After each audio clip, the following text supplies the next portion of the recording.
हे बच्चों, तो ये वीडियो आपके लिए बहुत इंपॉर्टेंट रहने वाली है। हम थर्ड चैप्टर को डिस्कस करने वाले हैं और इस वीडियो को मैं 2 लेक्चर में आपको डिवाइड करूंगा। ओके, तो हम यहाँ पे डिस्कस करने वाले हैं Ohm's law by using the drift velocity. तो हमने सबसे पहले एक कंडक्टर लिया जिसका लेंथ L है और हमने यहाँ को माना है कि इस कंडक्टर को हमने ऐड किया है एक V वोल्ट की पोटेंशियल से। अगर हम इसको ऐड करते हैं हमारे पास क्या आएगा, एक पोटेंशियल की वजह से यहाँ पे इलेक्ट्रिक फील्ड आएगा एंड इलेक्ट्रिक फील्ड का फॉर्मूला होगा V/L। अगर इलेक्ट्रिक फील्ड है तो सिंपल सी बात हुआ कि यहाँ पर एक इलेक्ट्रिक फोर्स भी बनेगा। तो कंडक्टर के अंदर जो इलेक्ट्रॉन्स है वो एक इलेक्ट्रिक फोर्स को फील कर रहे हैं। ओके, जब किसी भी मास पर एक फोर्स लगता है तो वहां पे क्या आता है, एक्सेलरेशन आता है। अब हम एक्सेलरेशन की बात क्यों कर रहे हैं, बिकॉज हमें बात करना है ड्रिफ्ट वेलोसिटी और वेलोसिटी डिपेंड करता है एक्सेलरेशन पर। ओके, होप ये क्लियर होगा आपको। तो सबसे पहले हमने माना कि मास जो है इलेक्ट्रॉन का वो m है और अगर इस मास पर एक फोर्स लगता है तो उस पर क्या आएगा, एक्सेलरेशन। तो A = F/m। F क्या होता है, ये इलेक्ट्रिक फोर्स है, तो इलेक्ट्रिक फोर्स को हम चेंज कर सकते हैं इलेक्ट्रिक फील्ड में, जो होगा EQ/m। Okay, because F equal होता है EQ। इसी तरह से जो आपका चार्ज है Q इक्वल क्या होता है, Ne। हमने माना कि 1 इलेक्ट्रॉन, तो 1 इलेक्ट्रॉन के लिए Q का वैल्यू क्या होगा, E।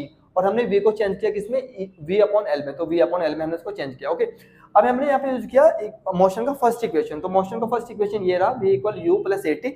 T को हमने माना एवरेज टाइम, जिसको हमने लिखा टॉर्क से, और जो V है उसको माना हमने VD, जो कि ड्रिफ्ट वेलोसिटी है, बिकॉज फाइनल वेलोसिटी। तो इनिशियल वेलोसिटी को हमने 0 माना, उसको छोड़ दिया, तो VD इक्वल क्या हुआ, A का वैल्यू हमारे पास ये रहा, हमने पुट किया VE/LM टॉर्क। ओके, अब हमें यहाँ पर ये वाला फॉर्मूला आपको बहुत अच्छे से याद करना है। I इक्वल क्या होता है, I इक्वल होता है NA/VD। ओके, तो VD का वैल्यू हमने यहाँ पे पुट किया, तो VD का वैल्यू हमारे पास ये है, बाकी सब सेम है, NA ये VD का वैल्यू और ये आपका E। हमें यहाँ पर ओम्स लॉ की बात करनी है, तो ओम्स लॉ में क्या होता है, हमें रेजिस्टेंस के बारे में बात करते हैं। तो V इक्वल क्या होता है, RI। तो हमने V की जगह पर RI रखा, तो I से I कैंसिल, हमें केवल R निकालना है, तो R को छोड़कर बाकी सब टर्म्स को उधर ले जाइए। तो ये क्या हुआ, LM, बाकी सबको हमने क्या लिया, डिवाइड में लिया। तो हमारे पास R इक्वल क्या हुआ, LM/NaE² टॉर्क। L क्या लेंथ है कंडक्टर का, M क्या मास ऑफ इलेक्ट्रॉन, N क्या नंबर ऑफ इलेक्ट्रॉन, A क्या क्रॉस सेक्शन, E क्या वैल्यू ऑफ चार्ज।